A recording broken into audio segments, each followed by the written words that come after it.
기도하고 시작하겠습니다.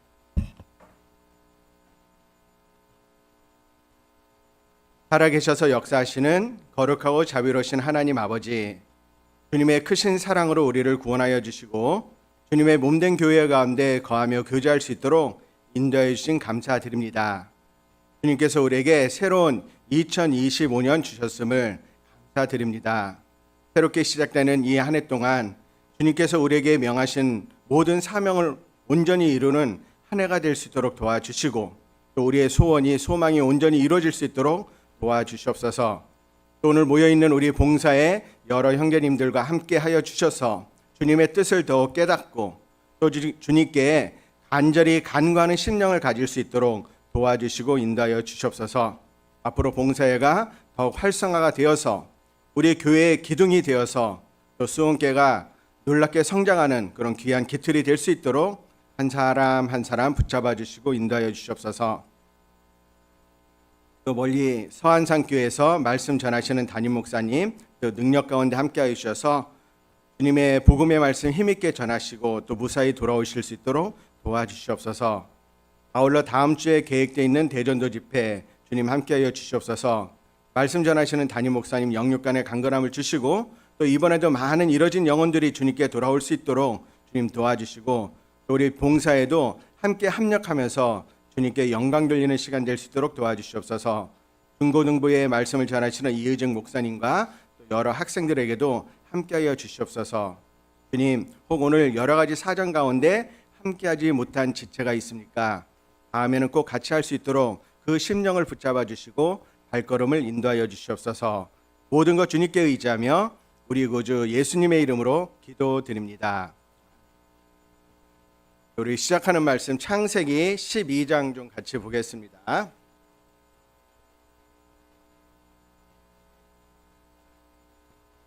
창세기 12장 4절.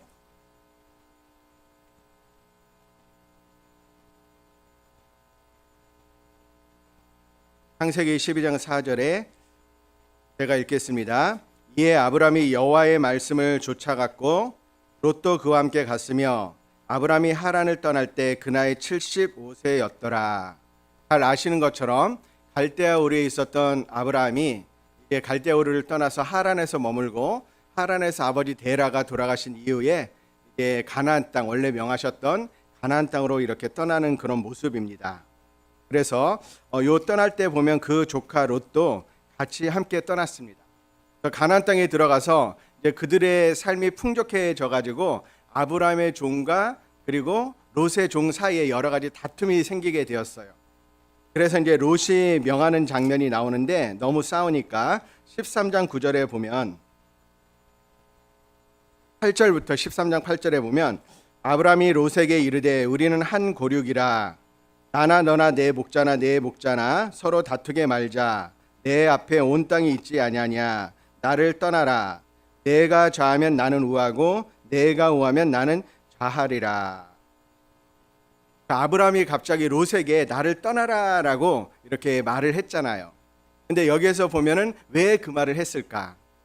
아브라함의 신앙을 우리가 아는 것처럼 그냥 떠나라고 하진 않았을 거고 이미 롯에게는 아브라함을 떠나야겠다라는 마음이 충만해져 있었기 때문에 마지못해 떠나라라는 그런 모습이었을 겁니다. 근데 이렇게 했을 때 그 롯의 잘못은 뭐죠? 롯은 삼촌 그럴 수 없습니다. 제가 어찌 삼촌을 떠납니까? 라고 간절히 붙잡아야 돼요. 왜냐하면 이 아브라함은 여러분들 아시는 것처럼 이 장면에서는 교회의 그림자가 되고 결코 성도는 교회를 떠나면 안 되거든요. 우리가 신앙생활을 하면서 여러 이제 장로님이나 또 집사님들의 그런 간증을 들으면 제일 잘한 게 뭐냐? 무슨 일이 있어도 교회 안에 있었다라는 것, 교회에 붙어 있었다라는 것. 그것이 신앙생활의 가장 큰 승리의 비결이잖아요. 그런데 이제 10절에 보면 이에 롯이 눈을 들어 요단들을 바라본즉 소알까지 온 땅에 물이 넉넉하니 여호와께서 소돔과 고모라를 멸하시기 전이었는거로 여호와의 동산 같고 애굽 땅과 같았더라. 그러므로 롯이 요단 온 들을 택하고 동으로 옮기니 그들이 서로 떠난지라.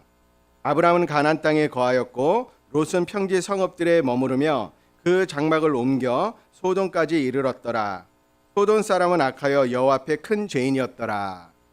여기에서 또 이제 아브라함이 먼저 네가 선택을 해라. 그럼 나는 그 위에 선택하겠다라고 이제 말을 했는데, 여기에서 보면 나를 떠나라. 내가 좌하면 나는 우하고 내가 우하면 나는 좌하리라라고 했을 때 또 롯은 어떻게 해야 돼요? 아닙니다. 삼촌이 먼저 선택하세요. 그다음 제가 하겠습니다라는 건. 그렇죠. 자기의 위치와 우선순위와 질서를 지키는 게 너무나도 교회 안에서는 중요한데 그러지 못했다라는 것. 그런 것이 어떻게 보면은 하나님과 떠나는 그런 과정을 그리고 있습니다. 그래서 롯이 선택했던 이 소돔성은 하나님 앞에 큰 죄인이었잖아요. 그래서 그 소돔 사람은 악하여 여호와 앞에 큰 죄인이었더라. 그래서 18장 이제 20절에 보면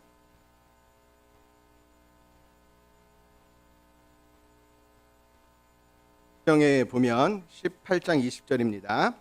여호와께서 또 가라사대 소돔과 고모라에 대한 부르짖음이 크고 그 죄악이 심히 중하니, 그 죄악이 심히 중했기 때문에 하나님께서는 이 성들의 모습을 보고 또 그것을 멸하시려고 이제 내려오시게 됩니다. 19장에 보면 날이 저물 때 이제 그 두 천사가 이렇게 18장 앞부터 좀 보겠습니다. 18장 1절에 보면 여호와께서 마물의 상수리 숲을 근처에서 아브라함에게 나타나시니라. 오정 즈음에 그가 장막문에 앉았다가 눈을 들어 본즉 사람 셋이 맞은편에 섰는지라.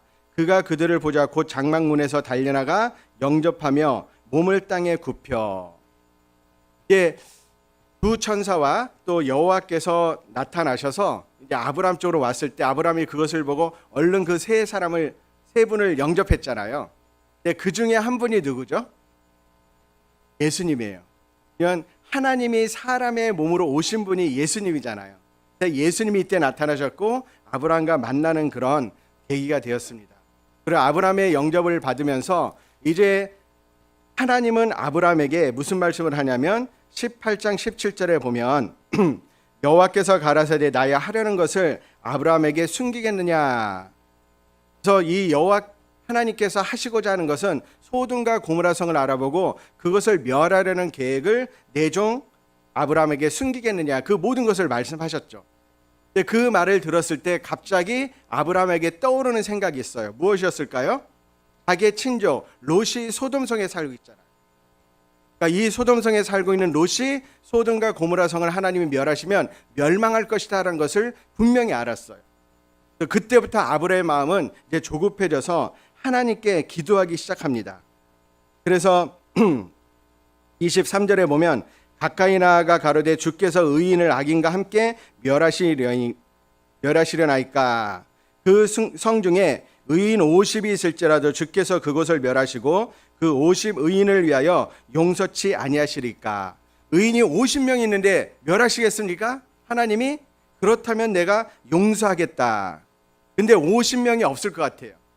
그래서 여기에 보면 27절에 보면 아브라함이 말씀하여 가로되 티끌과 같은 나라도 감히 주께 고하나이다. 여기에 아브라함의 신앙이 나타나잖아요. 하나님 앞에서 티끌과 같은 나라도, 티끌과 같은 내가 감히 주님께 고한다. 어떻게 고할 수 있죠? 예수님의 공로를 힘입어서 고할 수 있는 거잖아요. 하나님 앞에 아브라함은 자기가 티끌과 같은 존재다. 늘 하나님 앞에 겸손한 모습을 보일 수 있어요. 그리고 28절에 보면 50 의인 중에 5인이 부족할 것이면 어떻게 했습니까? 그래도 용서하겠다. 그러면 40인을 찾으시면 어찌하시겠나이까? 그래서 용서하겠다. 그때 이번에는 아브라함이 30절에 보면 내 주여 노하지 마옵시고 말씀하게 하옵소서. 거기서 30인을 찾으시면 어찌하시려나이까? 그래도 용서하겠다. 그랬더니 내 주여 노하지 마옵시고 말씀하게 하옵소서. 거기서 이 20인 여기에 보면 이제 31절에 아브라함이 또 가로되 내가 감히 내 주께 고하나이다. 거기서 20인을 찾으시면 어찌하시려나이까? 그래도 용서하겠다. 32절에 보면 32절 같이 한번 읽겠습니다. 아브라함이 또 가로되 주는 노하지 마옵소서. 내가 이번만 더 말씀하리이다. 거기서 10인을 찾으시면 어찌하시려나이까? 가라사대 내가 10인을 인하여도 멸하지 아니하리라. 자, 마지막으로 10인을 찾으시면 어찌 하시려나이까? 10인을 찾으면 그럼 멸하지 않겠다라고. 여러분, 이 소돔과 고모라 인근성을 지키는 사람은 누구입니까? 군사가 아니었어요. 의인 10명이었어요. 의인이 그 지역을, 그 나라를 지키는 거예요. 우리끼리 비밀인데 우리나라를 지키는 사람들이 누굽니까? 바로 구원받은 그리스도인이에요. 우리가 있기 때문에 하나님의 국권이 이 나라를 지켜주실 겁니다. 복음을 전할 수 있게. 그런데 아브라함이 생각할 때 의인 10명은 소돔에 있었겠지라고 생각했을 거예요. 왜냐하면 먼저 롯이 있고 롯의 아내가 있고 두 딸이 있고 4명은 의인일 거 아니에요. 그럼 이 의인 4명이 소돔 고모라 성에 간 지가 한창이니까 최소한 엄마 아빠는 2명씩 전도하고 딸들은 1명씩 전도하고 그렇게 전도는 했겠지. 그럼 10명이 되잖아요. 그렇게 생각했기 때문에 이제 그럼 됐다라고 생각했을 것 같아요. 자, 그런데 사실 소돔성에는 의인 10명이 없었어요. 심지어 두 딸과 결혼하려고 정원했던 그 사이들은 어땠습니까? 그 사이들도 전혀 믿음이 없었죠. 그래서 19장 14절에 보면 롯이 나가서 그 딸들과 정원한 사이들에게 고하여 이르되 여호와께서 이 성을 멸하실 터이니 너희는 일어나 이곳에서 떠나라 하되 그 사이들이 농담으로 여겼더라. 하나님 말씀에 대한 믿음이 전혀 없었던 거예요. 그래서 그 두찬설을 통해서 하나님께서 롯에게 도망가라. 가까운 곳을 정해 주시옵소서. 소알성으로 가라. 그러면서 도망가면서 절대 뒤는 돌아보지 말라라고 하셨잖아요. 그런데 이제 요 23절에 보면 19장 23절에 롯이 소알에 들어갈 때 해가 돋았더라. 여호와께서 하늘 곧 여호와에게로서 유황과 불을 비같이 소돔과 고모라에 내리사 그 성들과 온 들과 성에 거하는 모든 백성과 땅에 난 것을 다 엎어 멸하셨더라. 26절 같이 읽겠습니다. 롯의 아내는 뒤를 돌아본 거로 소금 기둥이 되었더라. 하늘에서 유황과 불이 비같이 소돔과 고모라에 내려서 완전히 멸망이 되고 재가 되었고, 그리고 롯의 아내는 뒤로 돌아보아 이렇게 소금 기둥이 되었더라 라는 말씀이 있어요. 제가 그 장흥에 간 적이 있는데, 장흥에 가니까 혹시 고향이 장흥이신 분 있으세요? 거기에 가면 엄청 비싼 산이 있더라고요. 얼마나 그 산이 비싸냐면요, 산 이름이 억불산이에요. 근데 이 산에 전설이 있는데, 산 중턱 좀 올라가 보면 며느리 바위라고 있는데, 그 며느리 바위가 아기를 얻고 있는, 며느리가 그런 모습이에요. 그 전설이 뭐냐면, 옛날에 이 마을에 이제 핍박을 받는 며느리가 있었는데 스님이 왔을 때 시주를 했대요. 그래서 그 스님이 고마워가지고 이 장래에 있을 큰 일에 대해서 예언을 해줬다고.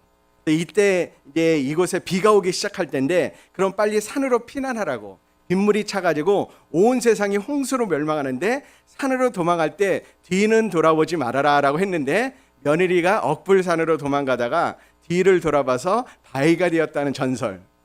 뭔가 좀 짬뽕 됐죠. 곳곳에 그런 설화가 있는 것 같습니다.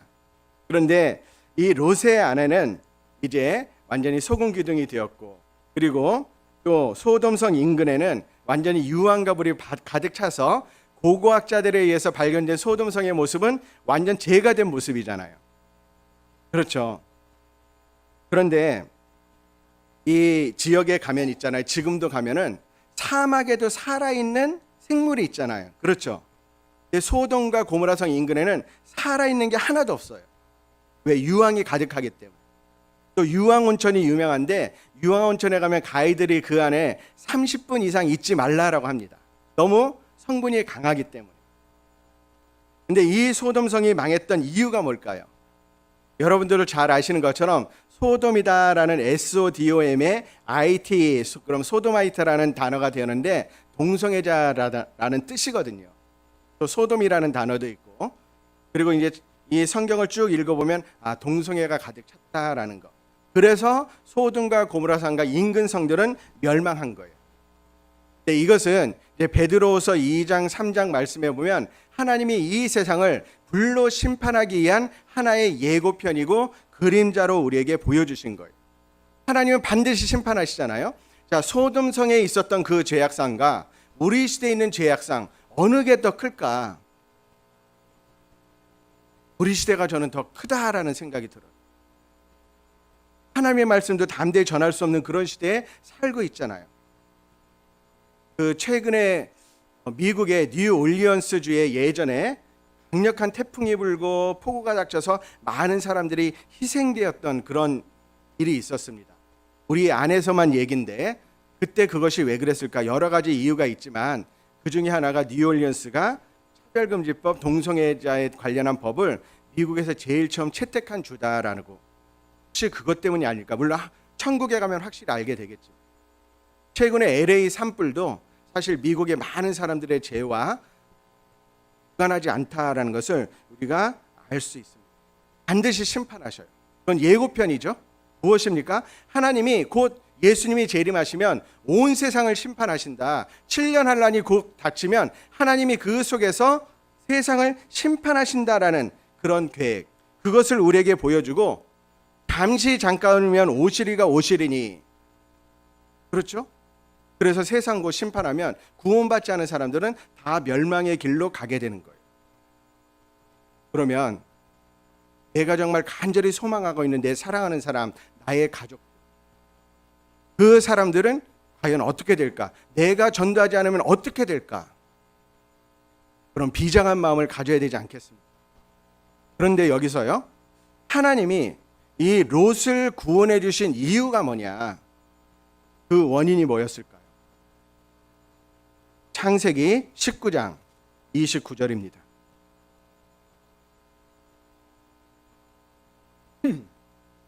(19장 29절) 하나님이 들의 성들을 멸하실 때 곧 롯에 거하는 성을 엎으실 때에 같이 읽겠습니다. 아브라함을 생각하사 롯을 그 엎으시는 중에서 내어 보내셨더라. 아브라함을 생각하사, 아브라함의 그 간절한 기도를 주님이 들으셨어요. 50인, 45인, 40인, 30인, 20인, 10명. 그 마음이 뭐죠? 간절하게 롯을 위해서, 롯의 가족을 위해서 기도하는 그런 아브라함의 마음이었어요. 그 마음을 생각하사 롯을 건져주신 거예요. 이 마지막 시대에 멸망으로 갈 수밖에 없는 수많은 사랑하는 사람들, 우리 가족, 친척들, 그리고 스쳐가는 많은 사람들, 그 사람들을 건질 수 있는 가장 강력한 무기가 뭡니까? 바로 우리의 기도로 그들을 건질 수 있다 생각하셔. 예수님이 공생애 당시에 백부장이 있었죠. 그 백부장의 종에게 사랑하는 종, 아들처럼 여기는 종에게 이제 병이 들었어요. 죽게 생겼어요. 그래서 이 백부장이 종들을 지켜서 예수님을 찾아갔습니다. 이 종의 병을 낫게 해달라고. 그런데 이 백부장은 예수님이 직접 집으로 간다라고 했더니 주여 수고하지 마옵소서, 내 집에 들어오심을 나는 감당치 못하겠나이다. 이 백부장은 예수님이 어떤 분인지 알았어요. 창조주 하나님에 대한 믿음이 있었어요. 그러니까 이런 누추한 것을 오시는 것을 감당하지 못하겠나이다.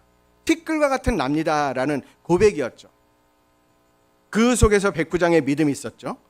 오시지 말고 말씀만 하옵소서. 그래서 내 하인을 낫게 하옵소서. 저도 남의 수하에 든 사람이요 제 아래에도 군병이 있으니 이더러 가라 하면 오고 가고 저더러 오라 하면 오고 제 종더러 이것을 하라면 하나이다.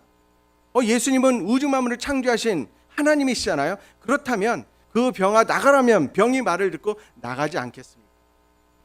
예수님이 그 믿음을 보고 그 종의 병을 고쳐주셨어요. 또 이방 여인 중에 수로보니게 여인, 헬라 여인, 그 딸에게 흉악히 귀신이 들렸습니다. 그 딸의 병을 낫기 위해서 예수님을 쫓아가면서 간절히 소리쳤어요. 근데 예수님 뭐라고 하셨죠? 자녀의 떡을 취하여 개들에게 던짐이 마땅치 아니하도다. 어떻게 보면 수로보니게 여인을 개처럼 취급하신 거잖아요. 근데 물론 그것은 수로보니게 여인의 귀한 믿음을 드러내기 위한 예수님의 그 섭리지만 어쨌든 수로보니게 여인 입장에선 배와 같은 사람이다라는 입장. 그런데 그것이 수로보니게 여인은 뭐라고 했어요? 주여 올소이다마는. 그렇습니다. 그 말씀이 옳습니다. 그러나 개들도 상 아래 떨어지는 아이들이 먹던 부스러기를 먹나이다. 자기는 하나님 앞에 아무것도 아니다. 그렇지만 주님이 명하시는 그 부스러기 같은 은혜만 있어도 우리 딸은 충분히 낫겠나이다라는 그 믿음, 그 간절함. 그리고 중풍병자의 친구들, 그 중풍병에 걸린 친구도 예수님께 가면 병이 낫겠다는 믿음이 있었기에 같이 갔을 거로 생각해요. 그 친구들이 가서 예수님한테 갔는데 예수님 앞에는 사람들이 너무 많아서 용신할 수조차 없다라고. 어떻게 할까? 그래서 있잖아요. 그 예수님이 계신 집 위에 올라가서 지붕을 뜯어내잖아요. 여러분 한번 생각해 보세요. 남의 집에 지붕을 막 뜯어내. 보통 일이 아니잖아요. 그만큼 간절했던 것. 그 간절한 마음으로 그 친구를 위해서 예수님께 다가갔을 때 예수님께서 그 병을 고쳐주셨어요. 여기서 한 가지 좀 볼까요? 마가복음 2장 1절.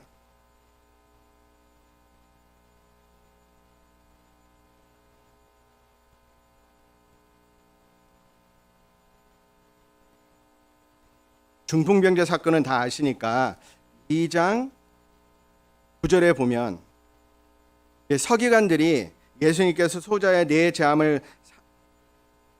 죄사함을 받았느니라라고 말씀하실 때 서기관들에게 문제가 됐잖아요. 그때 예수님께서 어찌하여 이것을 마음에 의논하느냐 하면서 9절에 같이 읽겠습니다.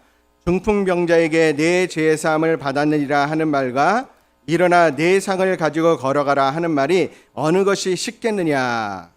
여기에 내 죄사함을 받았느니라 하는 말하고 내 상을 가지고 걸어가라. 어느 게 쉬워요? 어느 게 쉬워요? 네? 정답은 둘 다 어려워요. 근데 예수님이 왜 이 말씀하셨을까요? 10절에 그 답이 있죠. 그러나 인자가 땅에서 죄를 사하는 권세가 있는 줄을 너희로 알게 하려 하노라. 즉 예수님께서 사람에게는 불가능한 일인데 예수님께서 중풍병자의 병을 고쳐주심으로써 죄를 사하실 수 있는 능력이 있다는 것을 증명하신다는 뜻이거든요. 그런데 그 중풍병자 어쨌든 간절한 마음을 보고 예수님께서 그 중풍병자 친구의 간절한 마음으로 그 병을 고쳐주셨어요. 이 시대에 우리 사랑하는 사람, 우리 가족, 그들을 멸망의 길에서 건질 수 있는 그 강력한 도구가 바로 우리의 간절한 기도다라는 거예요. 예레미야 33장입니다. 예레미야 33장 1절입니다.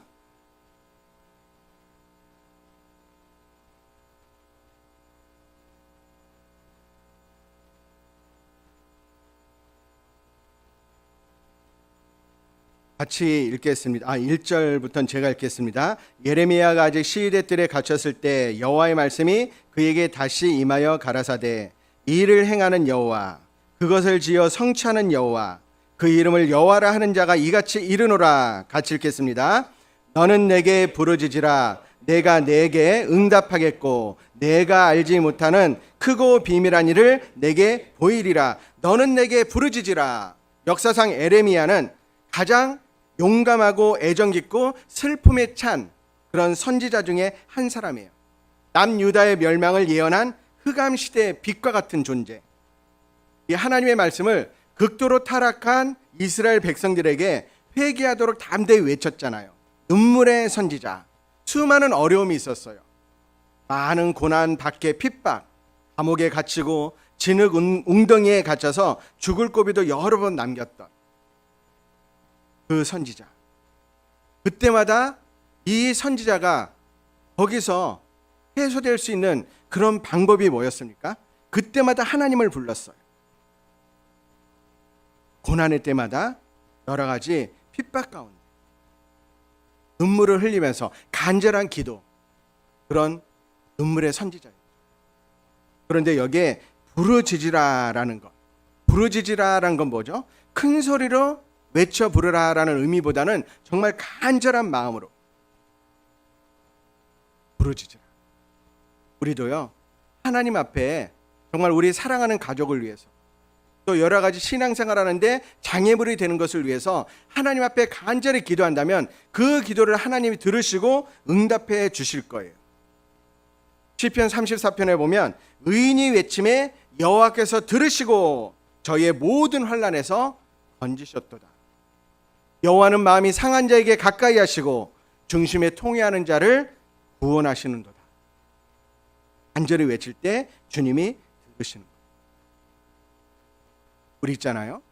2025년에는 말씀과 더불어서 많은 기도를 하는, 그래서 그 기도에 응답을 얻는 그런 한 해가 되어야 되지 않을까요? 기도를 해야 될 이유가 뭡니까? 성부 하나님이 말씀하셨어요. 환난 날에 나를 부르라. 성자 하나님도 말씀하셨어요. 구하라 구할 것이요 찾으라 찾을 것이요 두드리라 그러면 너에게 열릴 것이니라. 성령 하나님도 우리와 함께 간절히 간구하며 탄식하고 계십니다. 기도하라고. 이 기도는 하나님의 능력입니다. 내가 능력 있는 것이 아니고 기도를 하면 하나님의 능력을 우리에게 가져올 수 있는 거예요. 자, 이사야 58장 9절에 보면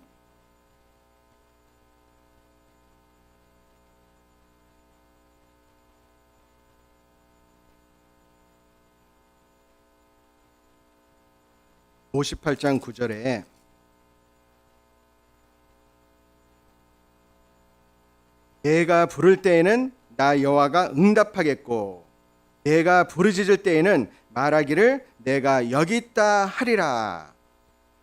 아까도 너는 내게 부르짖으라 내가 내게 응답하겠고 우리의 기도에 응답해 주시고 내가 알지 못하는 크고 비밀한 일을 보이리라 라고 예레미야 33장 3절에 말씀하셨잖아요.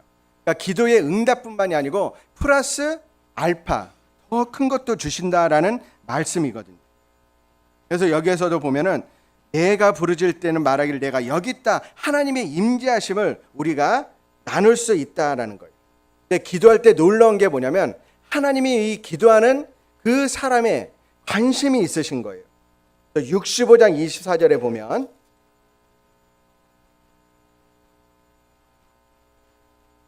(24절에) 24절만 같이 한번 읽어보겠습니다. 그들이 부르기 전에 내가 응답하겠고 그들이 말을 마치기 전에 내가 들을 것이며. 우리가 부르기 전에 응답하시겠다. 그들이 말을 마치기 전에 내가 들을 것이다. 그만큼 하나님은 우리의 기도에 관심이 많으신 거예요. 듣기 전에 이미 말하기 전에 기도가 끝나기 전에 응답해 주신다라는 거. 실제 이 사건이 다니엘서 9장에 보면 나오잖아요. 기도를 시작할 즈음에 하나님이 가브리엘 천사를 보내서 응답해 주시잖아요. 시간 관계상 찾진 않겠습니다. 그래서 응답하시고 그 다니엘에게 그 다니엘의 70일에 대한 정말 비밀을 깨닫게 해주시잖아요. 우리가 기도를 하면 우리 기도에 응답해 주시고 하나님과 함께하고 하나님께서 주시는 평안 가운데 누릴 수 있게 해주시는 것. 하나님은 지금도 하나님 앞에 간절히 원하는 그런 심령, 그 사람을 찾고 계셔요. 왜 찾으실까요? 그 이유가 역대하 16장 9절입니다. 역대하 16장 9절.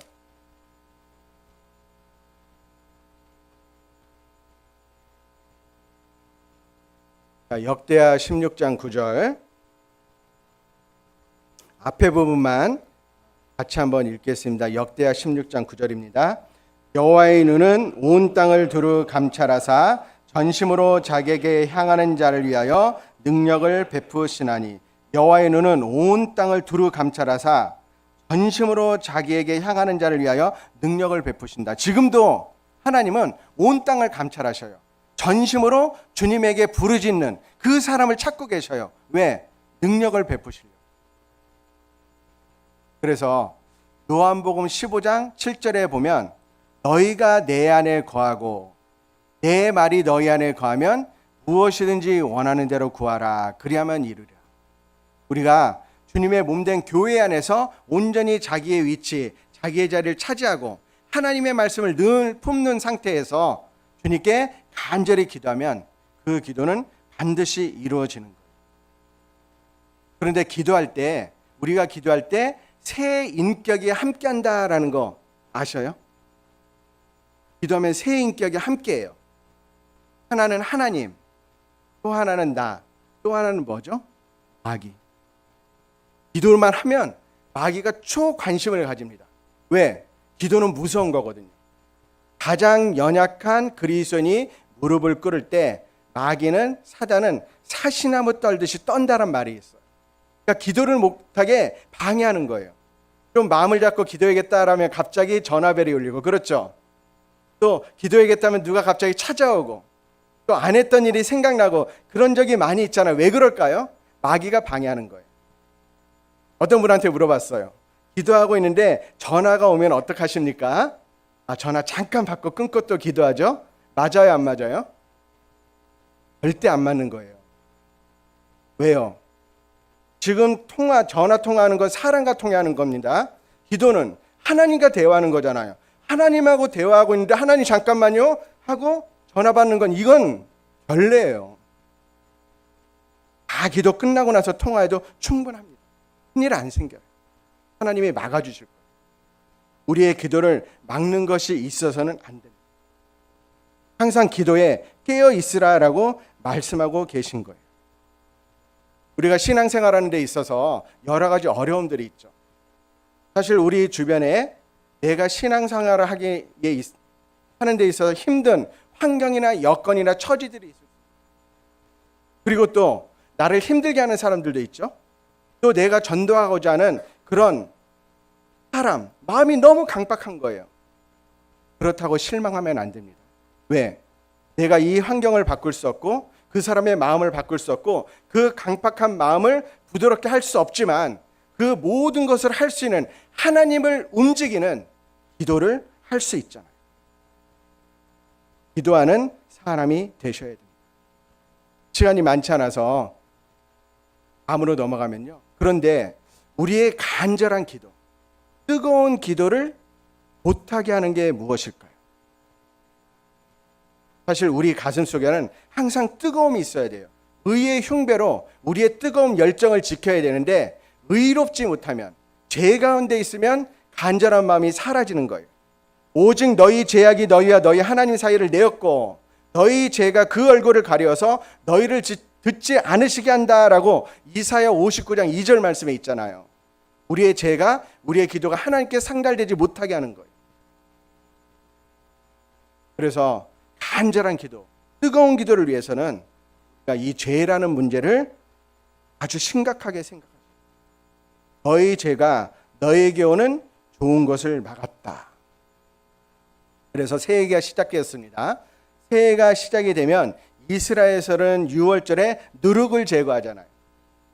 마찬가지로 2025년 새로운 마음으로 정말 주님의 크신 역사를 이루기 위해서, 또 귀히 쓰임받는 지체가 되기 위해서, 그리고 하나님 앞에 상달되는 간절한 기도를 하기 위해서는 우리 안에 있는 누룩을 먼저 제해버리고, 어떤 죄일까요? 타협된 작은 죄도 있어요. 그런 것이 우리의 간절한 기도를 다 버리는 거예요.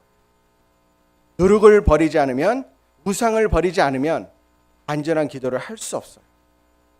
누룩을 버리고 우상을 버리고 세상과 구별되어서 우리의 간절한 기도가 하나님께 상달되어서 우리의 소망이 이루어지는 온전한 한 해를 만들어갔으면 좋겠습니다. 그 기도의 선진 중에, 믿음의 선진 중에 조지 뮬러가 있잖아요. 이 조지 뮬러의 기도응답에 대해서는 할 말이 많은데 간단히 한 가지만 말씀드리면, 조지 뮬러가 아마 그 책을 보신 분도 많을 거예요. 5만 번의 기도응답을 받았던 조지 뮬러의 기도라고. 근데 이 조지 뮬러가 구원을 받고 나서 자기 친구, 친한 5명의 친구가 있었어요. 그런데 친구들을 위해서 기도했죠. 근데 이제 5년 있다 한 친구가 구원받고, 10년 있다 또 한 친구가 구원받고, 그리고 20년 있다 또 한 명 구원받고, 그리고 구원받고 52년 동안 신앙생활 하는데, 52년 동안 할 때 마지막 순간에 또 한 명 구원받았는데 한 명이 구원을 받지 못했어요. 그리고 그 기도응답을 보지 못하고 조지 뮬러는 하나님께 갔습니다. 그 친구가 구원받지 않았을까요? 나중에 조지 뮬러가 운영했던 고아원을 그 친구가 찾아왔어요. 고아원의 직원들이 아무개 씨 아닙니까? 맞습니다. 조지 밀러 씨가 당신의 구원을 위해서 간절히 기도했습니다. 그 말에 마음의 문이 열려서 말씀을 듣고 구원을 받았거든요. 이 친구가 영국 전역을 돌아다니면서 간증을 했어요. 제가 조지 밀러의 5만 번의 기도 응답의 마지막 기도 응답이라고. 믿음을 가지고 주님 앞에 끈질기게 기도한다면 그 기도 응답의 주인공이 여러분이 되실 수 있을 거예요. 제가 일본에서 선교할 때 일본에서는 교회당을 얻기가 굉장히 힘들었거든요. 근데 어렵사리 1년 만에 교회당을 얻었어요. 그리고 교회당에 이제 간판을 이렇게 달아야 되는데 간판을 다는 비용도 월세를 내야 돼요. 한 달에 30만 원씩. 그래서 고민하다가 주인한테 깎아가지고 15만 원에 이제 달아서 그렇게 할 수 있었는데 이 간판에 교회 이름을 일본어로 쓸까 한국어로 쓸까 고민하다가 둘 다 썼어요. 그리고 나서 한 달 정도 있다가 웬 청년이 교회에 찾아왔어요. 주일날. 자기 간판을 보고 교회가 작아서 이 교회 다니고 싶어서 이렇게 오게 됐다고. 그래서 매주 오더라고요. 그래서 이제 매주 왔는데 우리는 그게 중요한 게 아니잖아요. 구원받아야 되잖아요. 그래서 평일날 이제 와가지고 말씀 이렇게 전도하려고 와서 같이 밥을 먹자라고 청했어요. 근데 화요일날 저녁에 왔는데 이제 삼겹살을 구워 먹으면서 슬슬 얘기를 했죠. 성경을 배워보라고. 성경엔 이런 내용도 있고 정말 꼭 배워야 된다고. 그렇게 슬슬 얘기를 하는데 이 청년이 갑자기 중국에서 온 조선족이었거든요. 중국에서 굉장히 최고의 대학을 나왔던 수재였어요. 그래서 일본인 회사에 취직이 돼서 이렇게 왔는데 얘기를 들어보니까 자기 회사에서 기숙사까지 자전거로 왔다 갔다 했는데 그 사이에 교회 간판이 보여가지고 왔다라는 거예요. 그런데 이제 쭉 그런 얘기를 하면서 성경 얘기를 하니까 이 친구가 갑자기 저 이런 얘기 어디서 들은 적이 있는데요 그러는 거예요. 이상하다. 그 친구가 중국 상해에서 왔는데 그 당시에는 상해 교회가 없었거든요. 그렇지 어떻게 들었지 하고 얘기를 들어봤더니 할머니가 연길에 계신데 일본에 오기 전에 할머니한테 인사드리러 갔는데 할머니가 말씀 듣자라고 해서 들었대요. 근데 어떤 분의 말씀을 들었냐 하고 이것저것 종합해서 보니까 서도성 목사님 말씀을 들었다고. 그래서 그것이 계기가 되어가지고 제가 연길교회 전화했어요. 혹시 이런 청년 아시냐고. 목사님이 알고 말고요. 그 할머니가 지금도 그 청년의 구원을 위해서 기도하고 있다. 그래서 그 청년이 결국 말씀을 듣고 구원을 받고 일본 나고야교에서 기이 쓰임받는 사람이 됐어요. 근데 여러분 확률적으로 생각할 때 13억 명이 넘는 중국에서 1억 2,800만 명이 있는 그 일본으로 왔는데 일본의 교회가 4개밖에 없는데 그 4개 교회 간판단 교회에 출퇴근길에 그 교회가 있을 확률은 확률 계산하지 마세요. 있을 수 없는 일이에요. 그 친구가 와서 교회에서 말씀 듣고 상담받고 구원을 받을 수 있었던 것은 누구의 기도였습니까? 그 기도가 이루어진 거예요. 그 청년이 구원받고 나고야교에서 귀에 쓰임받다가 중국으로 돌아갔고요. 중국에서 목사님이 되셨어요. 그리고 아마 아시는 분도 있겠지만 그 어머님이 수원계 식교구에서 교제하고 계셔요. 이런 기도의 응답이 왜 나에겐 없을까? 뜨거운 기도, 간절한 기도.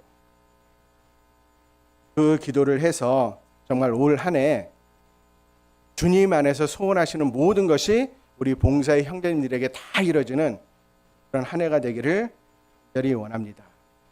그것으로 오늘 시간 2분 지났는데요. 마치도록 하겠습니다.